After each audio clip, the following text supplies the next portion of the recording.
말씀은 구약 성경 에스겔서 47장입니다.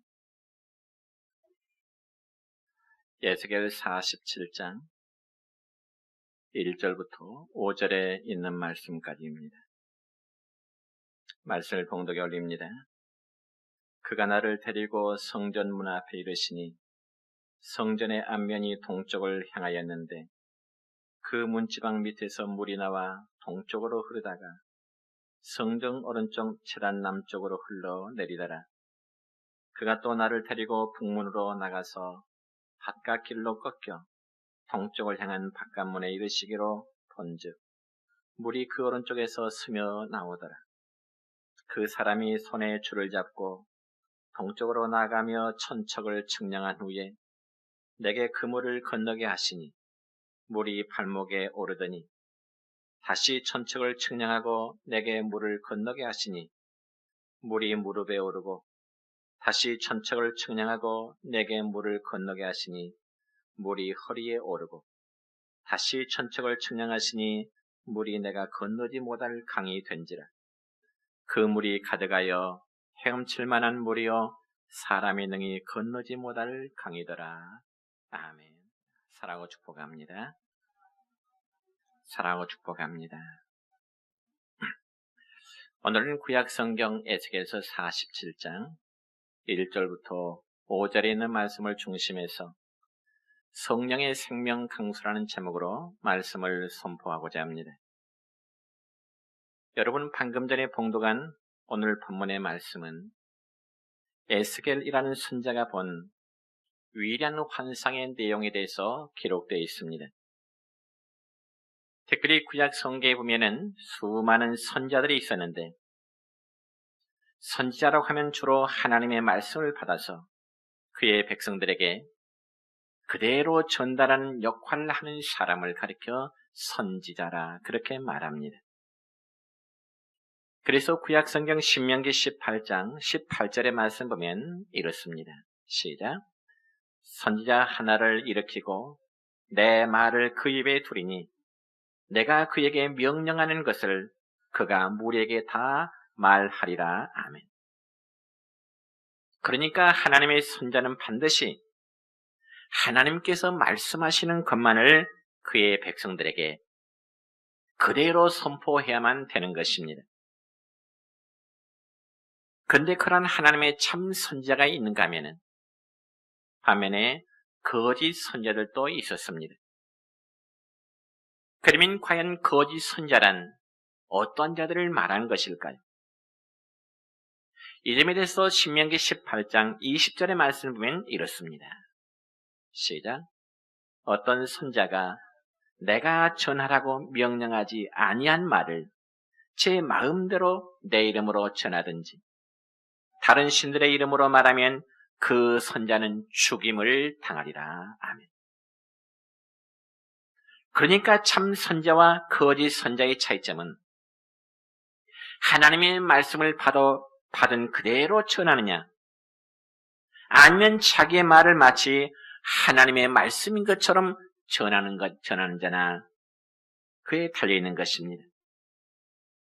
그래서 구약시대나 오늘날이나 하나님의 말씀을 그대로 전하는 복음의 사역자들이 있는가 하면 그러나 반면에 하나님의 말씀을 교묘하게 변형시켜서 자기의 꿈이라든지 혹은 어떤 경험을 하나님의 계시인 것처럼 거짓되이 전하는 자들이 있다는 것입니다. 그렇다면 이 시간 우리가 살펴볼 에스겔이라는 사람은 과연 어떤 사람일까요? 그는 이스라엘 민족이 바벨론이라는 나라에 패망해서 포로로 끌려가서 자기 민족들이 70년 동안 포로 생활할 때에 그들과 함께 생활하면서 자기 백성들에게 소망의 메시지를 전했던 사람이 바로 에스겔이라는 사람입니다. 그래서 오늘 본문의 말씀을 보면 에스겔 선지자는 어느 날 성령에 감동되어 환상을 바라보게 되는데 그 환상의 내용은 바로 이렇습니다. 에스겔이 하나님의 천사에 이끌려서 예루살렘 성전 문 앞에 이르렀습니다.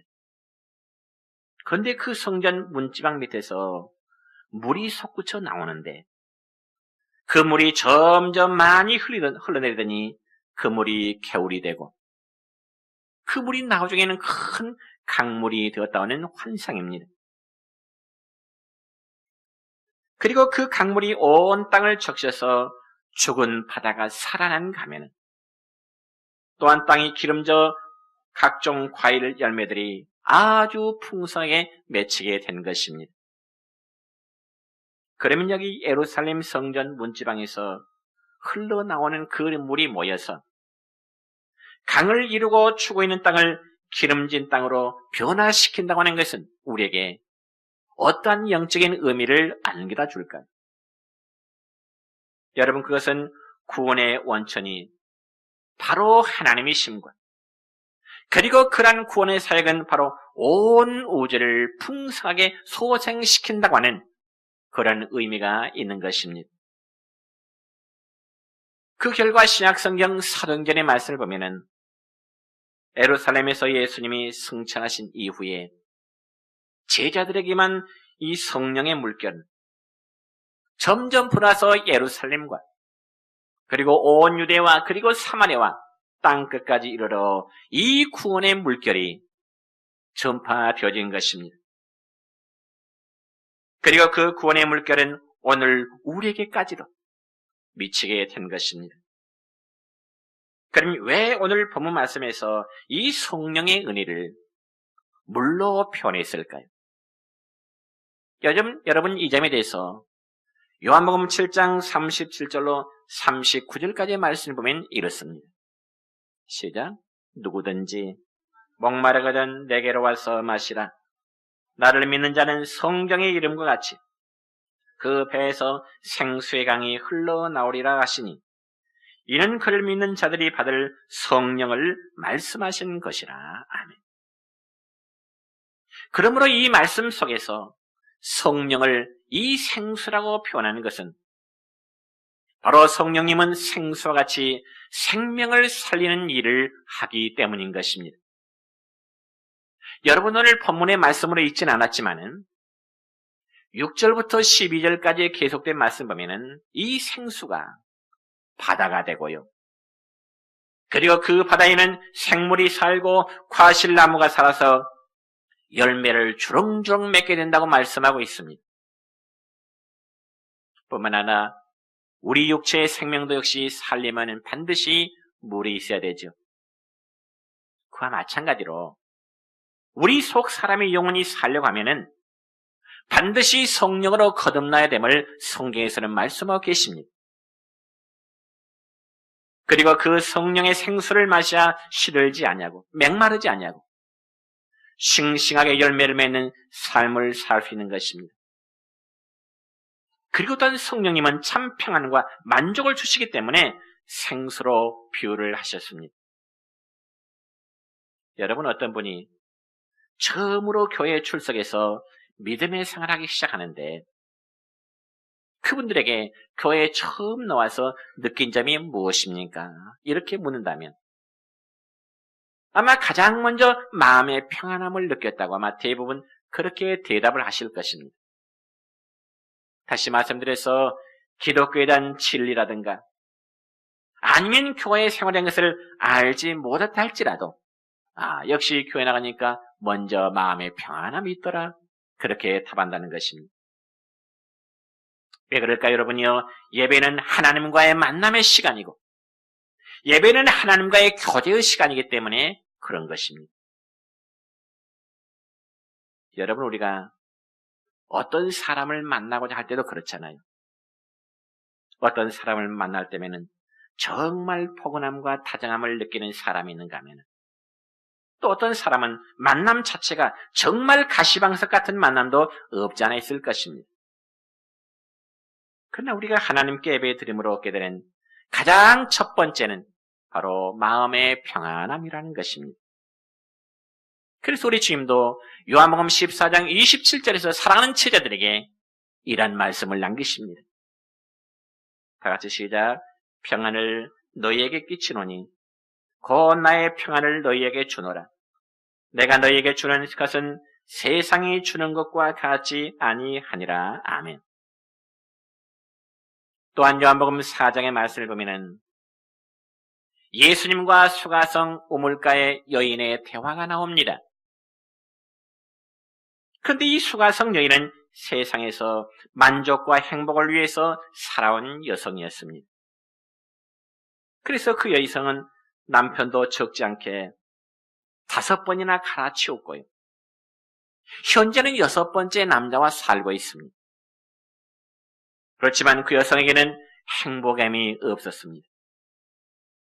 아니, 오히려 모든 삶의 갈증과 곤태만을 느끼며 살아가고 있던 여성이었습니다.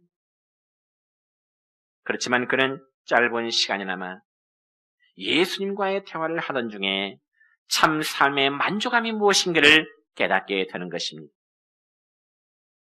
그러니까 지금까지 5번이나 남자를 갈아치우면서도 자신의 삶의 갈증을 해결하지 못했지만은 그러나 그가 예수님을 만남으로 그는 삶의 참 만족이 무엇인지를 깨달았다는 사실입니다.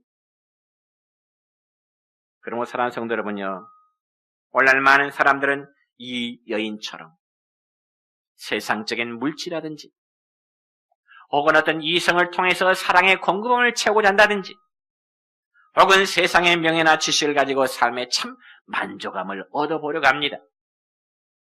그러나 우리가 분명히 알아야 할 것은 세상이 그 어떤 것보다 생수의 근원이 되시는 예수 그리스도로 앞으로 나올 때 거기에 참된 만족이 있는 것이고 거기에 참된 삶의 행복이 있는 줄로 믿으시기 바랍니다. 그래서 요한복음 4장 14절의 말씀 보면은 주님은 이런 말씀하십니다. 시작. 내가 주는 물을 마시는 자는 영원히 목마르지 아니하리니 내가 주는 물은 그 속에서 영생하도록 솟아나는 샘물이 되리라. 아멘. 또한 구약성경 에레미야 2장 13절에 보면 이런 말씀이 기록됩니다. 시작. 내 백성이 2가지 악을 행하였나니 곧 그들이 생수의 근원되는 나를 버린 것 스스로 웅덩이를 판 것인데 그것은 물을 가두지 못할 터진 웅덩이들이니라. 여러분, 이 말씀은 이스라엘 백성들이 하나님 앞에서 행한 2가지 악에 대해서 말씀하고 있는데 바로 첫째는 생수의 근원이 되시는 하나님을 버린 것이라고 말씀합니다. 하나님을 버렸다는 것은 하나님과의 관계를 그들 스스로가 파괴해버렸다는 것입니다. 그러면서 그들 스스로가 빠지게 될 웅덩이를 스스로 파게 된 것입니다. 그러므로 이 말씀은 오늘날도 삶의 만족과 행복을 주시는 분은 여호와 하나님이시라는 그 사실을 깨닫지 못한 자들을 향하는 책망의 말씀이기도 합니다. 그렇다면 다시금 본문 말씀으로 돌아와서 에스겔 선지자가 바라본 그 환상은 오늘 우리에게 어떠한 영적인 교훈을 주는 것일까? 여러분 성도들의 신앙생활 가운데 받은 은혜의 단계를 4가지로 구분해서 말씀하고 있는데 먼저 하나님께 찬양합니다.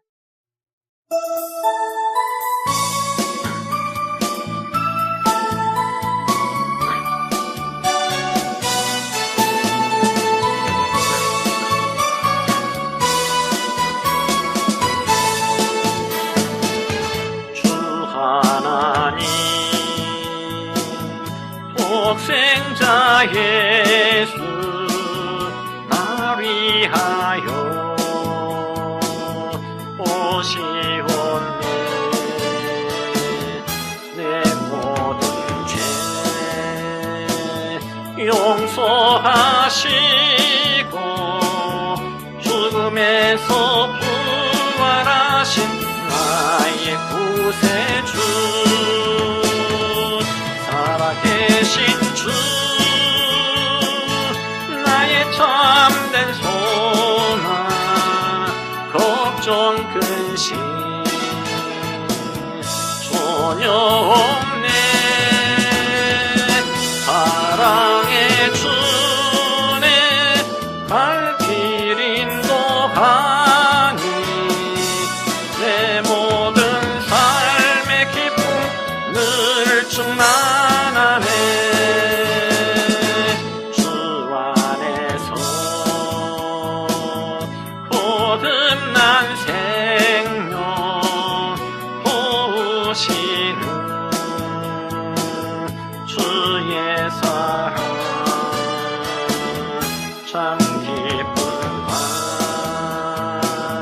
확신 가지고 예수님의 도우심을 믿으며 살리.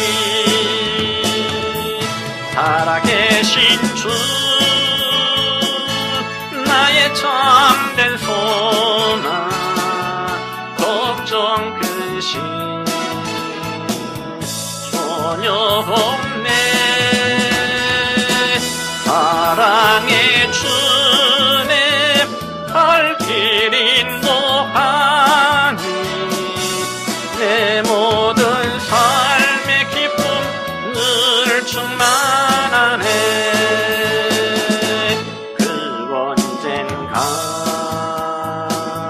주 뵐 때까지 주를 위해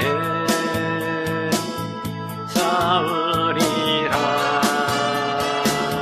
승리의 길 멀고 험해도 주님께서 나의 앞길 지켜주시리. 살아계신 주 나의 참된 소망 걱정 근심 전혀 없네. 사랑의 주님 갈 길 인도하니 내 모든 삶의 기쁨 늘 충만하네.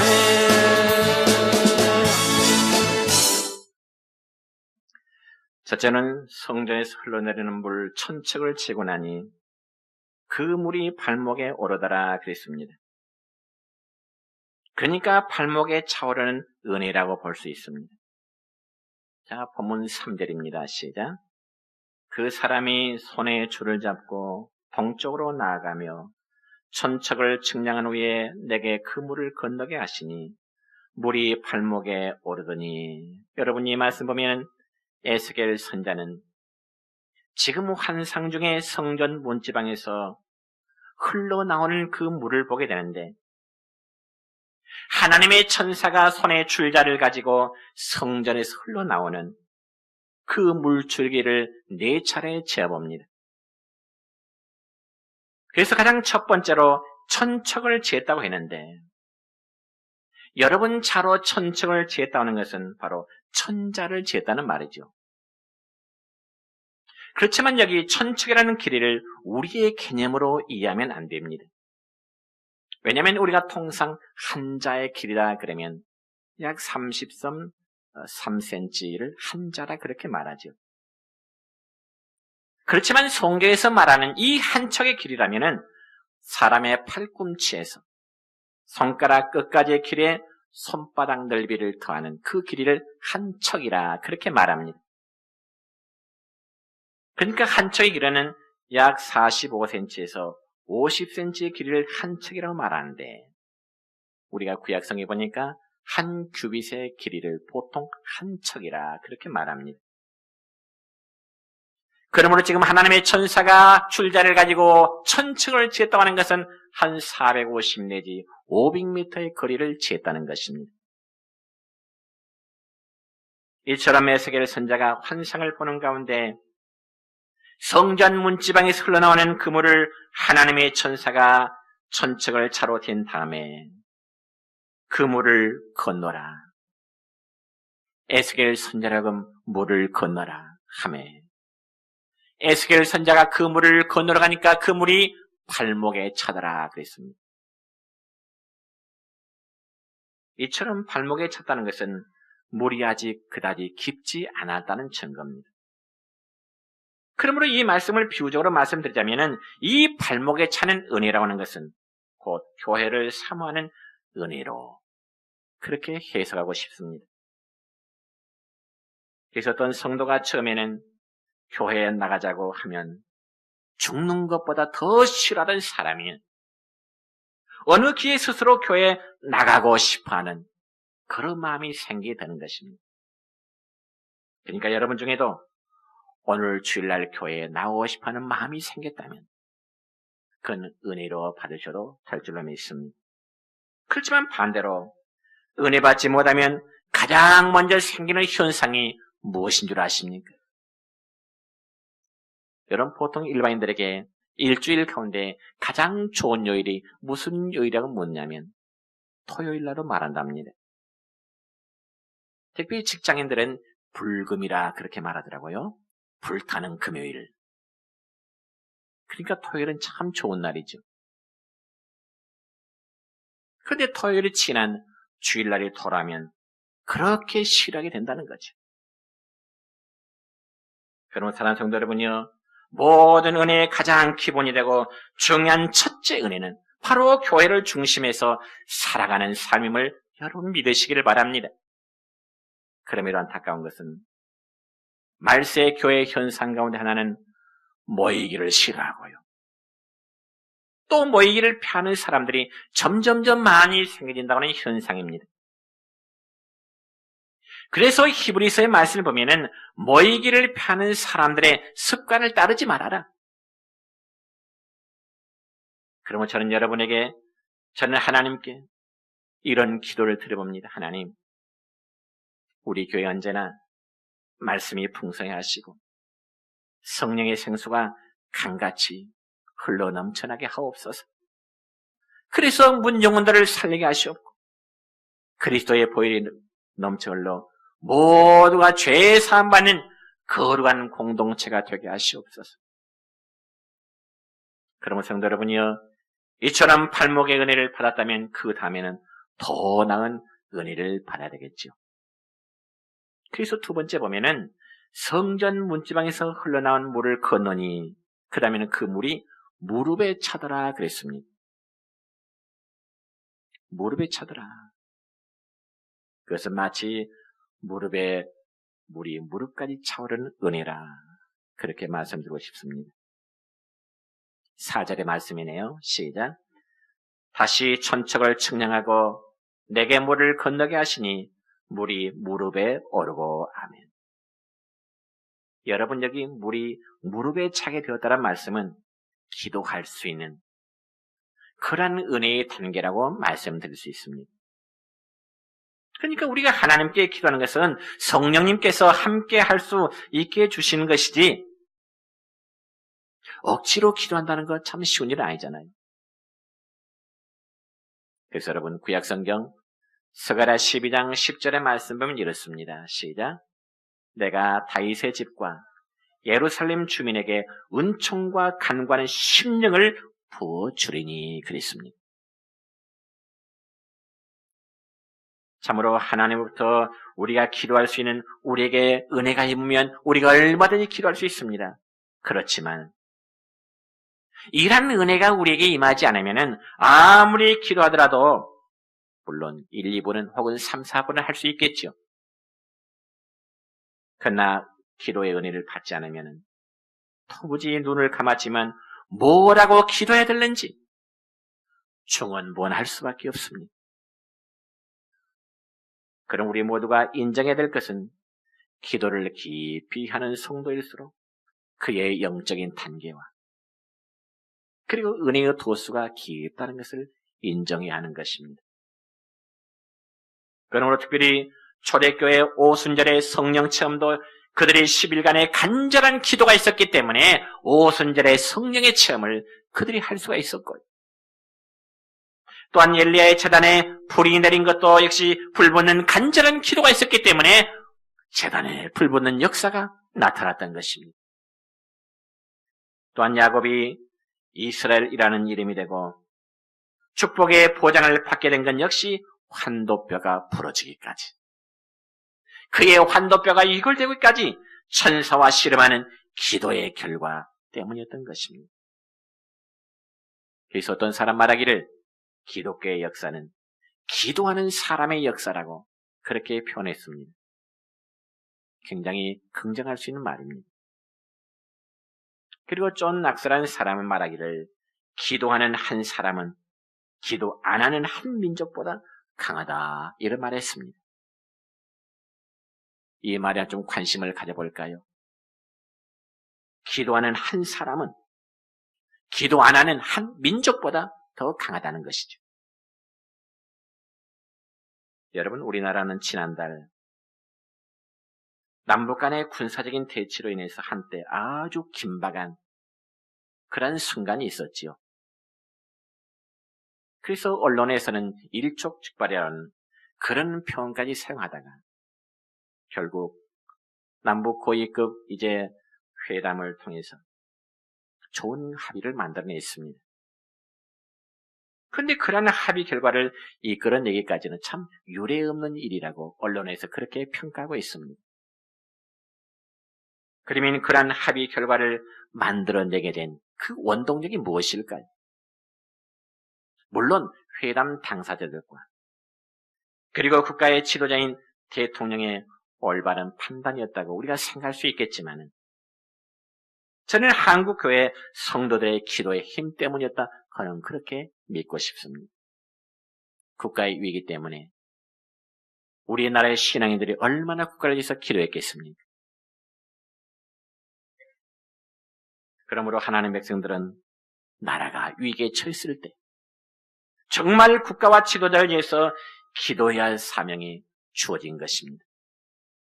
그럴 때 하나님은 그의 자녀된 성도들의 기도를 결코 외면하지 않으실 것입니다. 뿐만 아니라 성도 여러분은 우리 교회 공동체를 위해서 항상 기도하시기를 축원합니다. 그리고 세 번째로 성전 문지방에서 흘러나온 물이 허리에 찼더라 그랬습니다. 허리에 찼더라. 그러니까 물이 허리까지 차는 그런 은혜로 표현하고 싶습니다. 다시금 본문 4절입니다. 시작.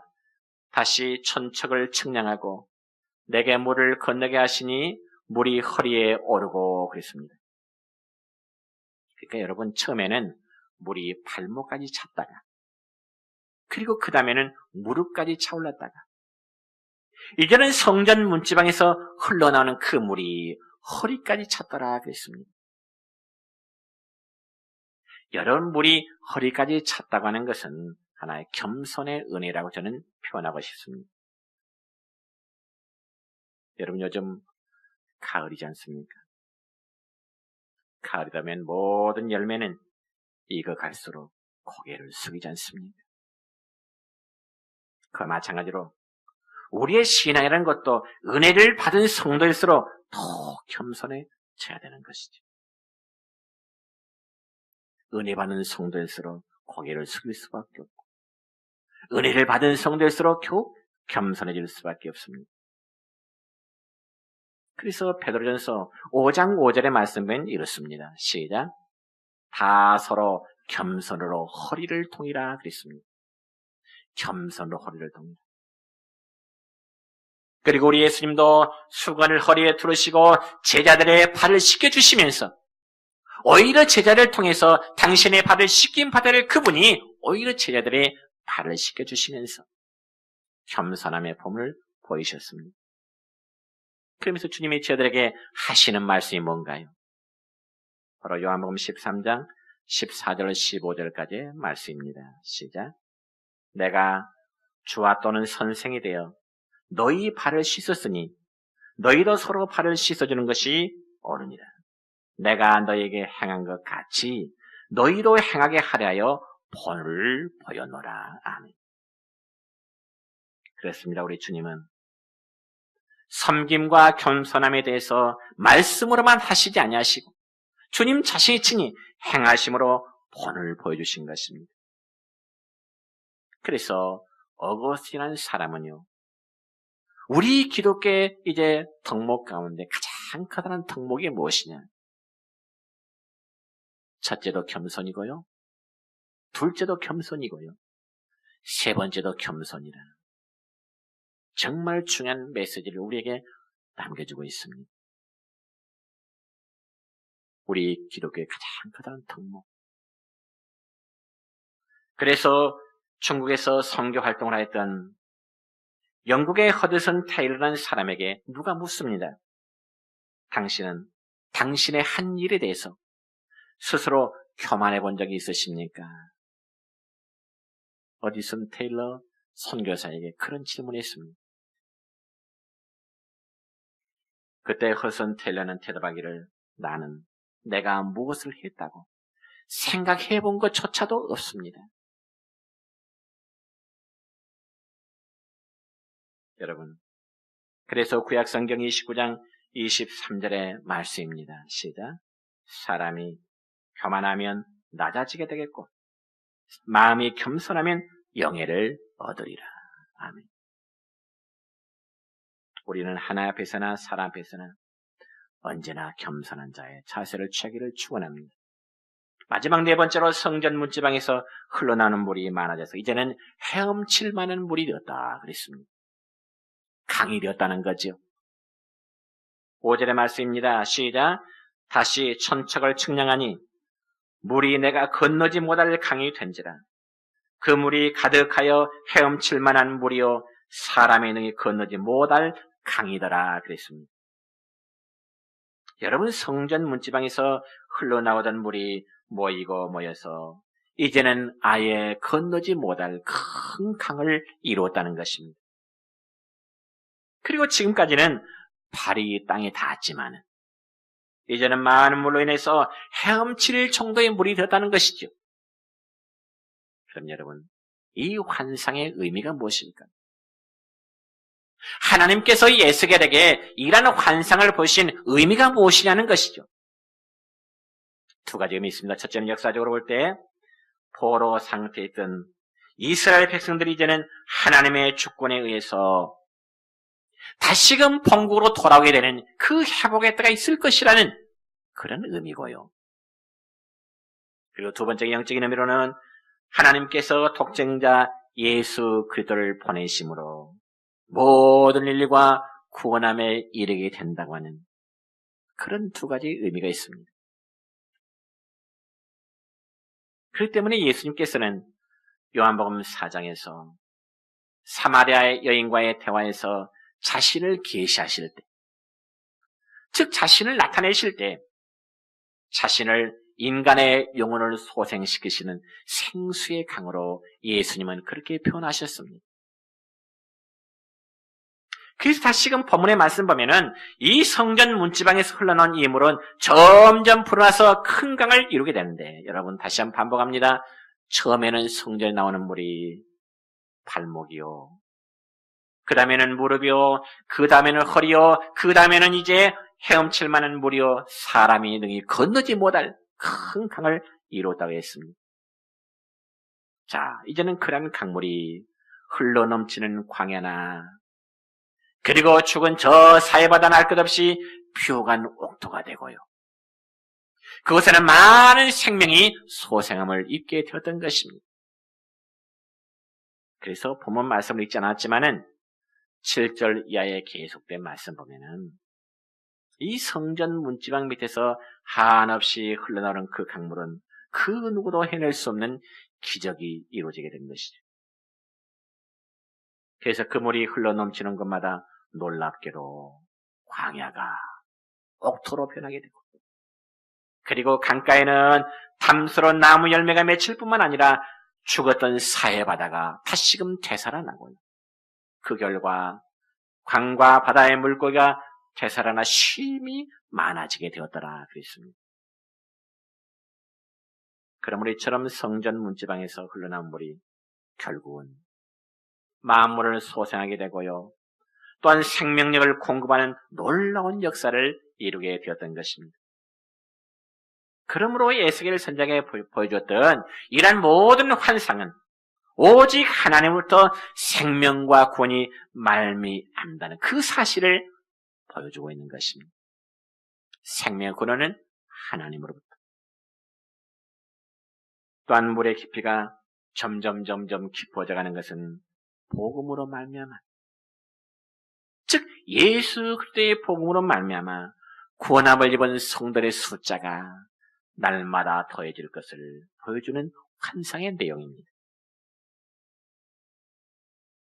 그러므로 이처럼 오늘날도 성도들이 헤엄칠 만한 깊이의 은혜에 젖어들기만 하면은 모든 사는 것이 이제는 내가 사는 것이 아니라 하나님의 은혜로 살아가게 됨을 고백하게 되는 것입니다.